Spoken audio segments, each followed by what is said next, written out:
Hi, Cancer. Welcome to Higher Source Tarot for your mid-month May tarot reading.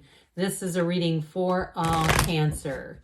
Sun, Moon, Rising, and Venus. Thanks to all of you for all the support. I send you love and appreciation every single day. And if you're new here, welcome. I post new readings on Friday, then again on Monday. So if a reading doesn't fit, just come back in a couple of days. You can watch a new reading. Fridays are always a general reading. Those involve aspects of money, love, moving, all kinds of different areas. Mondays are a different style every week. Today's reading will be a detailed Celtic cross style reading. That again will cover all the bases of life. Next week it'll be something entirely different. So if you like tarot and you like the channel, I'd love to invite you to subscribe to Higher Source Tarot. What advice do you have for Cancer? Sun, Moon, Rising, and Venus. What does Cancer need to know, please, for the best and highest good of all involved with Cancer? Messages for Cancer, please. All right, we will start here with the tarot. Then we're going to have a couple of oracle cards. Current situation, you've got the Queen of Wands, the immediate influence, very nurturing, strength. In your subconscious, you have the Six of Pentacles. In the distant past, you've got the Fool. The more recent past, well, that makes sense why you'd have some nurturing energy. You've got the Ten of Swords. The energy coming towards you, dear Lord. Seven of Cups, you're represented by the Tower, though. I feel like you're not going to put up with much. The Nine of Swords is the person or situation you're attracting. You've got the Star and your hopes and fears. Queen of Cups in the outcome. I'm telling you what, not only do you have nurturing energy, but you're coming out on top. You and your own energy, it's wonderful. So I do feel like for somebody here, you may be setting a boundary that doesn't move, or you've already set one and you're going to make a decision. It might rock somebody else's world, especially if they're not being very decisive. It may come up down to you.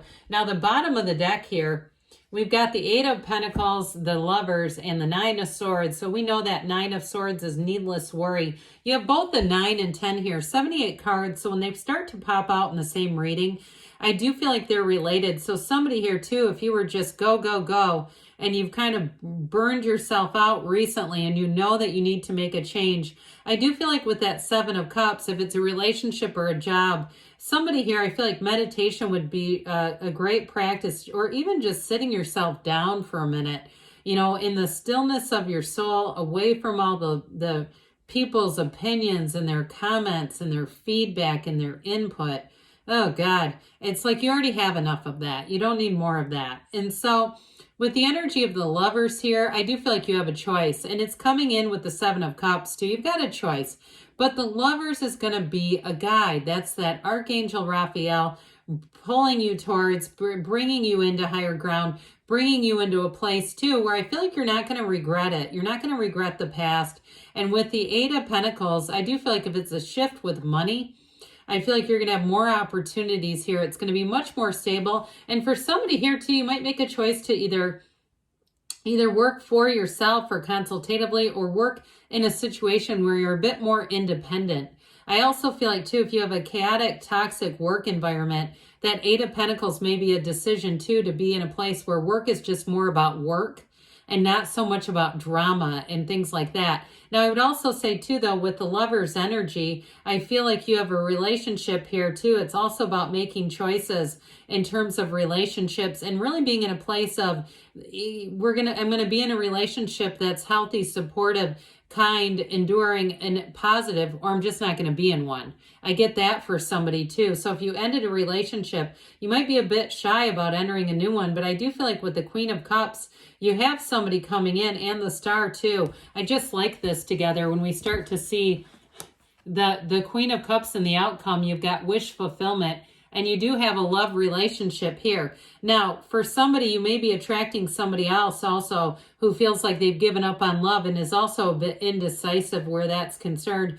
But I feel like with this Queen of Wands strength in the current situation, you have nurturing, and especially with that Queen of Cups, you've got a wonderful energy ahead, spring, summer energy with this combination. So we have Gemini and Aquarius here. We've got Leo here. We have, it appears, 4 major arcana, 5 major arcana. Is that right?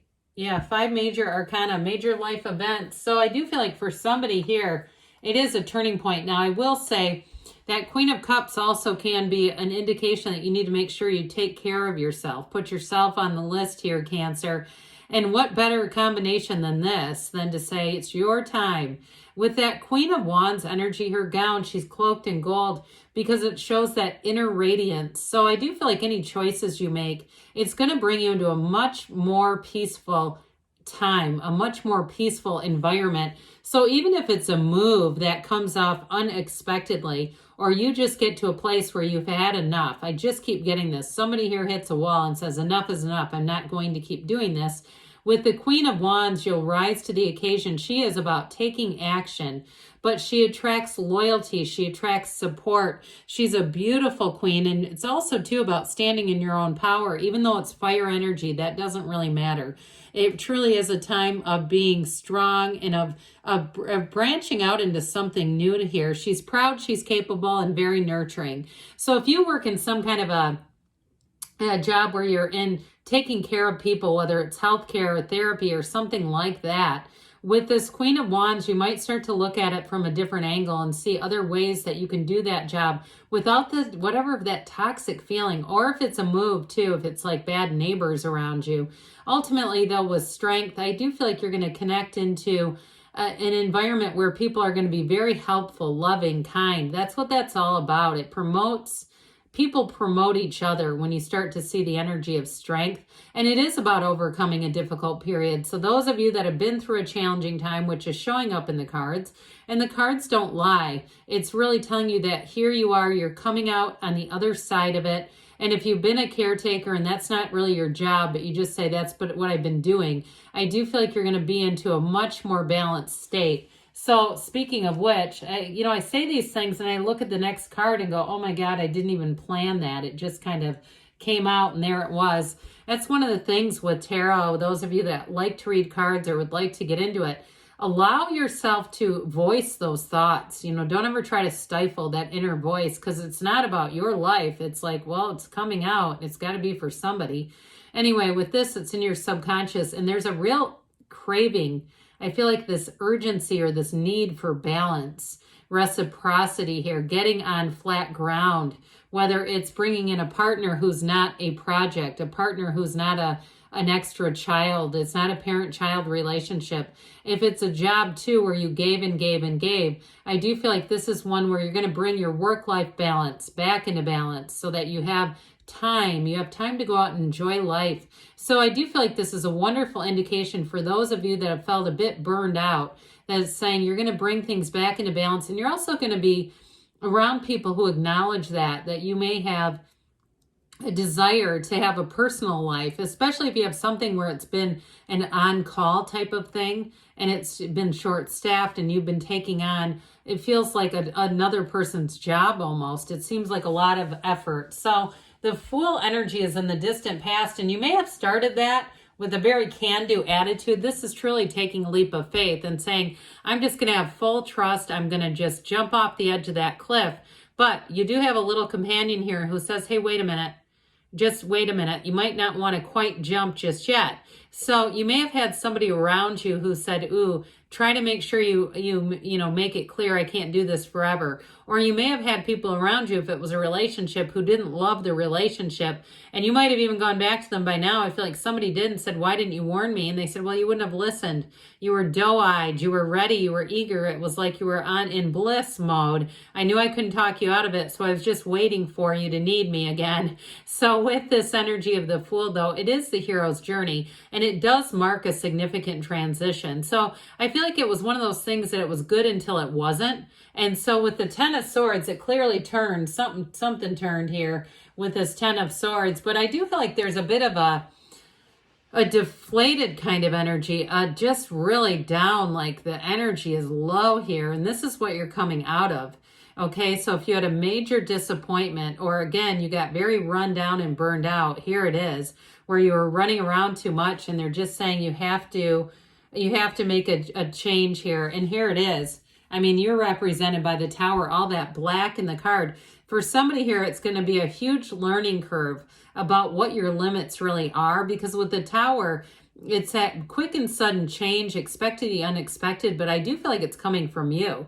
So again, if somebody has depended on you for a long time and you finally said, I just can't continue to do this, you might take them by surprise, where they're not expecting you, where they kind of have gotten into this comfortable place. I hear comfortably numb, where they kind of have just gotten used to the status quo, but you're going to want something better. You're going to reach for something better. And with that Seven of Cups, I do feel like you might have a little bit of hesitation. There's some positives with the Seven of Cups. It's going to bring in choices, and it also too can be manifesting.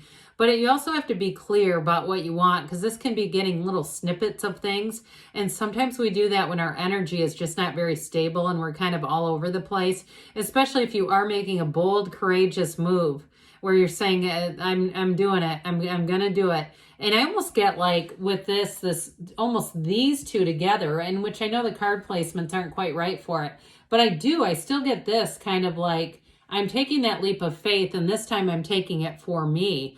And so with this energy of the Tower, it is about letting go of something, but it's always for your best and highest good, because there's a replacement on the way.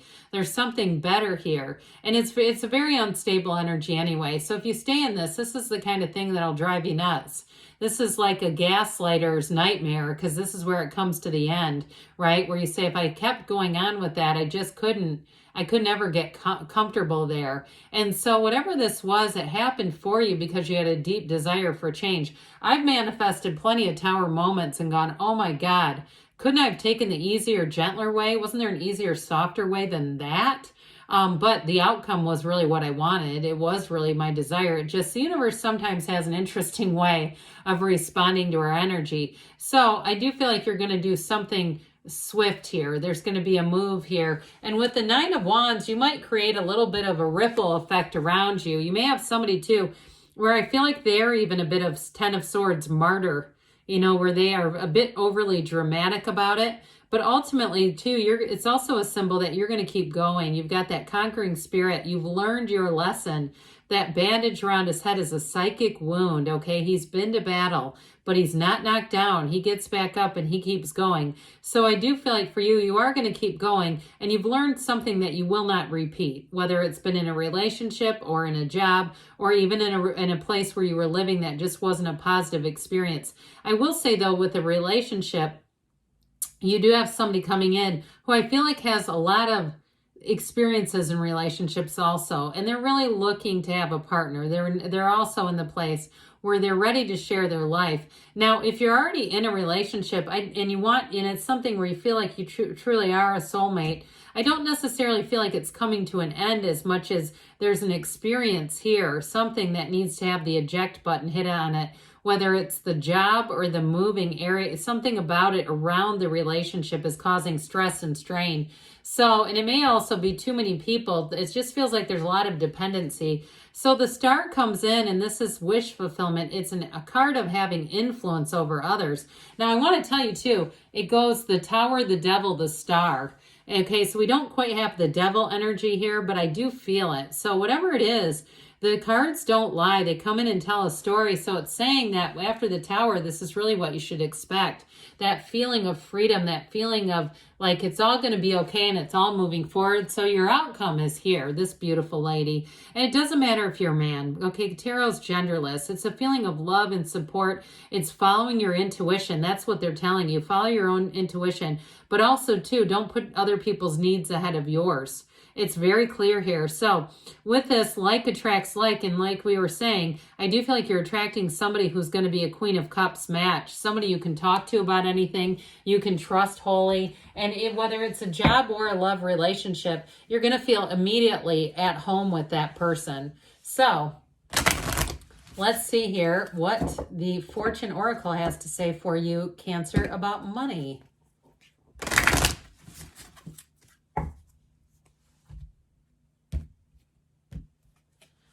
Oh, you've got the Chariot. Now, I like this because in the tarot, this actually represents you. Charge ahead with confidence. Stay strong and focused. I'm telling you, whoever's going through it right now, you are on the other side. It's here before you know it. The cards are telling you. What else does Cancer need to know, please, about love? Advice for Cancer about love.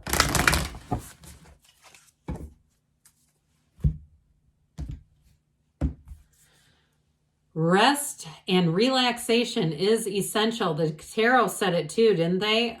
We all have a fundamental need to take a break. So I do feel like, again, they're talking to you about that self-care. But good things are on the way for you, Cancer. I love you, and I'll be back again soon.